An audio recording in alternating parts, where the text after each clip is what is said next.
क्या बॉयकॉट लाल सिंह चड्ढा उसका अफेक्ट लाल सिंह चड्ढा के एक्चुअल बिजनेस पे पड़ेगा? ये क्वेश्चन आपने बार बार पिछले कुछ टाइम से लगातार मुझसे पूछा है एंड ट्रस्ट मी गाइस, इस क्वेश्चन का जवाब पोस्ट पैंडेमिक किसी के पास नहीं है। लोग तसल्ली के लिए ये जरूर बोल रहे हैं कि मूवी का अच्छा या बुरा होना वर्ड ऑफ माउथ पे डिपेंड करता है, लेकिन अंदर से कोई भी श्योर नहीं है। लेकिन मैं आज आपको इस वीडियो में कुछ ऐसे फैक्ट्स बताने वाला हूँ जिससे आपको क्लियर हो जाएगा कि क्या है ये बॉयकॉट लाल सिंह चड्ढा का पूरा खेल, क्यों चल रहा है ये ट्रेंड, और क्या इस वजह से लाल सिंह चड्ढा बॉक्स ऑफिस पर अच्छी ओपनिंग ले पाएगी या सही में कोई भी इसको देखने नहीं जाएगा। So welcome to honestly said guys. ये वीडियो मैंने बहुत ज्यादा रिसर्च के बाद बनाया है। सो आपसे मेरी एक छोटी सी रिक्वेस्ट है कि अगर आपको ये वीडियो पसंद आती है तो प्लीज चैनल को जरूर सब्सक्राइब कीजिएगा। So let's start. अब सीधा पॉइंट पे आते हैं। तो सबसे पहले तो आप सब जानते हैं कि ये बॉयकॉट बेसिकली सोशल मीडिया पे चल रहा है, लेकिन ग्राउंड लेवल पे आपको ये बॉयकॉट कहीं देखने को नहीं मिले। अब स्पेसिफिक सोशल मीडिया की बात करें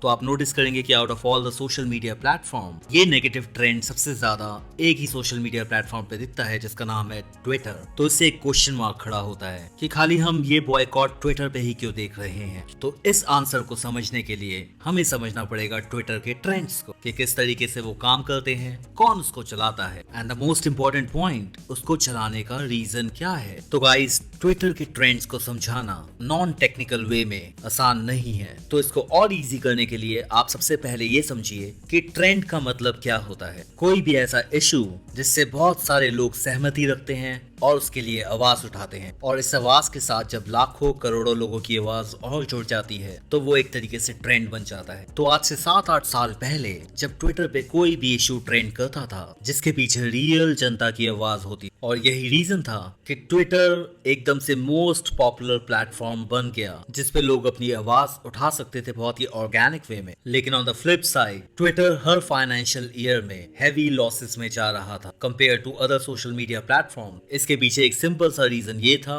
इन पॉजिटिव एंड ऑर्गेनिक ट्रेंड की रीच बहुत कम होती थी, एंगेजमेंट बहुत कम होती, लोगों का डिस्कशन बहुत कम होता था। फॉर एग्जाम्पल, कुछ पल के लिए आप ट्विटर को समझिए कि ट्विटर बिग बॉस का एक हाउस है। तो जैसे कि आपने देखा होगा कि बिग बॉस का कोई भी ऐसा सीजन हो जहाँ पे कंट्रोवर्सीज होती हैं, जहाँ पे लड़ाइयाँ ज्यादा हुई। For example, big boss season 13 वो इतना सक्सेसफुल तभी बना क्योंकि उसका एक एक एपिसोड टॉक्सिसिटी, एक दूसरे को नीचा दिखाना, इन्हीं सब कंट्रोवर्सीज को देख के उसकी टीआरपी इतनी ज्यादा बढ़ जाती थी कि बड़े से बड़ा ब्रांड बिग बॉस पे अपना प्रोडक्ट स्पॉन्सर करना चाहता था ताकि किसी भी स्पेसिफिक ब्रांड की पॉपुलैरिटी एक मैसिव ऑडियंस के पास पहुंच पाए। तो बेसिकली इन अ नटशेल, जहाँ पे कंट्रोवर्सी होती है वहाँ पे भीड़ इकट्ठी होती है। और आप अब इसको सीधा रिलेट कीजिए ट्विटर से। ट्विटर का बिजनेस मॉडल भी डिपेंड करता है स्पॉन्सर्स पे, एफिलिएट मार्केटिंग पे, एड्स पे। लेकिन जब तक ट्विटर पे पॉजिटिव ट्रेंड्स हो रहे थे या ऑर्गेनिक ट्रेंड्स हो रहे थे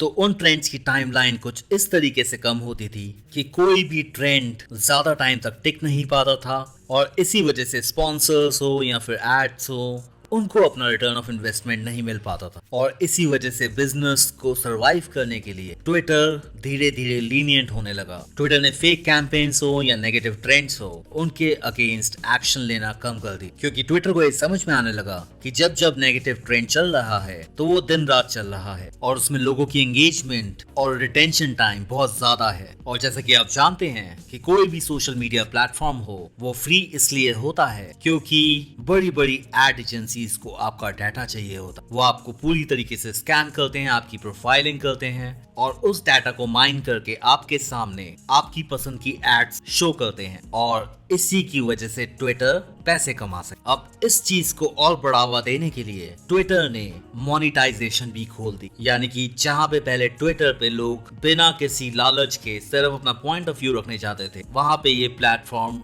एक मनी मेकिंग अपॉर्चुनिटी बन गया। अब हम आते हैं कंक्लूजन पे। तो ये जो बॉयकॉट बॉलीवुड और बॉयकॉट लाल सिंह चड्ढा चल रहा है उसके पीछे सिंपली एक ही मोटिव है कि बड़ी मार्केटिंग कंपनी ट्रेंड्स को मैन्युपुलेट करती है, जानबूझ के नेगेटिव ट्रेंड्स चलाती है ट्रेंड्स को स्पैम करने के लिए बॉट्स का इस्तेमाल भी करती है एंड इस नेगेटिव एंड हेटफुल ट्रेंड्स के अगेंस्ट जब रियल पब्लिक इन्वॉल्व होती है तो वहाँ पे ट्रेंड की एंगेजमेंट बढ़ने लगती है, रियल लोगों की प्रोफाइलिंग होने लगती है और उनकी टाइमलाइन पे उनकी पसंद के हिसाब से टेलर मेड एड्स आने लगती है। और जैसे ही आप एड्स पे क्लिक करते हैं, जो ये ट्रेंड मास्टर्स हैं, इनके पीछे जो बेस कंपनीज हैं, उनको एड्स का रेवेन्यू जाता रहता है और आप बिलीव नहीं करेंगे कि उसकी वजह से ऐसी कंपनीज लाखों करोड़ों में पैसे कमाती है। और यही रीजन है, यही मोटिवेशन है कि बड़ी बड़ी कंपनीज ने लोगों को हायर करके ऐसे बॉयकॉट कैंपेन्स, ऐसे बॉयकॉट ट्रेंड्स को बार बार स्पैम करने के लिए बिठा रखा है ताकि वो हमेशा ट्रेंडिंग लिस्ट में रह सकें और उस ट्रेंडिंग लिस्ट के थ्रू